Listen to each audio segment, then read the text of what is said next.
நீங்க பார்த்துருக்க நாடு சேனல், நான் உங்கள் சாய். இன்னைக்கு நம்ம வீடியோவில் என்ன பார்க்க போறோம்னா ஏஐயோட ஹிஸ்டரியை பற்றி தான் பார்க்க போறோம். வாங்க வீடியோக்குள்ள போகலாம். ஃபர்ஸ்ட் இப்போ நம்ம எதை பற்றி பார்க்க போறோம்னா origin of AI. 1950s Alan டெவிங்கிறவர் என்ன சொன்னார்னா, மிஷின்ஸால கூட நம்மளை மாதிரி தானா சிந்திக்க முடியும், எல்லாமே பண்ண முடியும்னாரு. டார்க் மவுத் ஒர்க் ஷாப்புங்கிற ஒரு ஒர்க் ஷாப் நடந்துச்சு 1956. அப்போ பார்த்தீங்கன்னா இந்த ஆர்டிஃபிஷியல் இன்டெலிஜென்ஸ், அதாவது ஏஐங்கிற ஒரு வேர்டை பார்த்தீங்கன்னா அப்போ வந்து யூஸ் பண்ணிட்டு இருக்கோம் இப்போ வரைக்கும். அடுத்து நம்ம என்ன பார்க்க போறோம்னா hype of AI. 1970s to 60s to 70s என்ன பண்ண ஆரம்பிச்சாங்கன்னா எல்சாங்கிற ஒரு சேட் பாட் ஆரம்பிச்சாங்க. அது வரும்போது என்னன்னா, சேட் பாட்னா ஒன்றும் இல்லை, இப்போ நம்ம கம்ப்யூட்டருக்கு நம்ம கூட போய் இந்த சேட் ஜிபிடி கூட பேசுவோம்ல, அதுதான் சேட் பாட்டு. அதோட பேர் எல்சா. அதை பற்றி என்ன சொன்னாங்கன்னா, இன்னும் கொஞ்சம் வருஷத்துல பார்த்தீங்கன்னா இது வந்து ஹியூமன் மாதிரி திங்க் பண்ண ஆரம்பிச்சிடும் அப்படிங்கிற ஒரு ஓவர் ஹைப் ஆச்சு.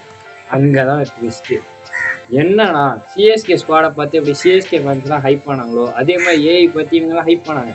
ஆனால் இப்போ எப்படி சிஎஸ்கே தோக்குதோ அதே மாதிரி ஏஐயும் பார்த்தீங்கன்னா லாஸ்ட்டில் போக ஆரம்பிச்சிச்சு. ஏன்னா அதில் ஒரு இம்ப்ரூவ்மெண்ட்டும் இல்லை, கவர்மெண்ட்டு ஃபண்டை ஸ்டாப் பண்ணிடுச்சு. அதனால பார்த்தீங்கன்னா ஏஐஸ் பார்த்தீங்கன்னா டெவலப்பும் ஆகலை, அதை வந்து யாருமே ஒரு பொருட்டாகவே எடுத்துக்கல.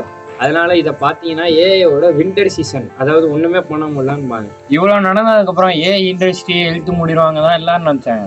ஆனால் அங்கே ஒரு ட்விஸ்ட் நடந்துச்சு. ஐபிஎம் கம்பெனி என்ன பண்ணாங்கன்னா, டீப் ப்ளூங்கிற ஒரு கம்ப்யூட்டரை வச்சு அப்போ இருந்த வேர்ல்ட் சாம்பியன் கம்ப்யூட்டரை தோக்கடிச்சிச்சு.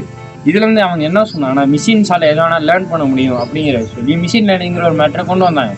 எல்லா கம்பெனிஸுமே ஏஐல இன்வெஸ்ட் பண்ண ஆரம்பிச்சு மிஷின் லேர்னிங்கை நோக்கி ஃபோக்கஸ் பண்ண ஆரம்பித்தாங்க. அதனால பார்த்தீங்கன்னா ஏஐ பார்த்தீங்கன்னா ரைஸ் ஆச்சு.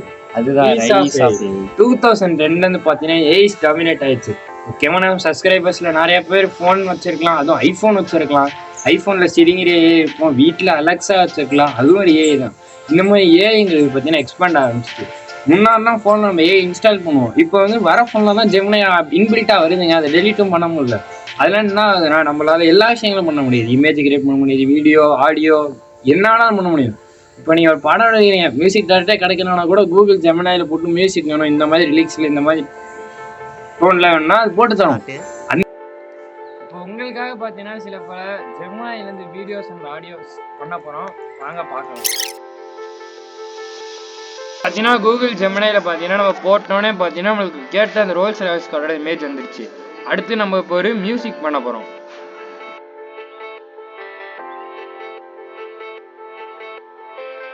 நம்ம இப்போ ரிலீக்ஸ் நம்மளே தான் எழுதணும், வாங்க எழுதலாம்.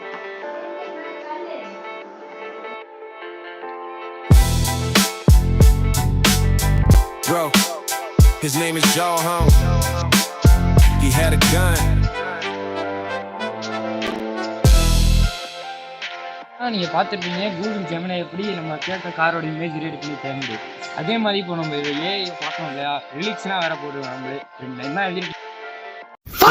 ஆனால் அதுக்கு மட்டுமே பார்த்தீங்கன்னா இது 3 வெரைட்டி 4 வெரைட்டிஸ் கொடுத்துருவாங்க. 4த்தையுமே நீங்களே கேளுங்களேன், ஒன்னொன்னு தரமா இருங்க.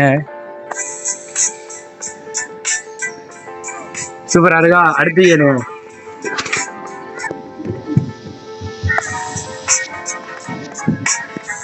சரி, அற்புதமா இருக்கா?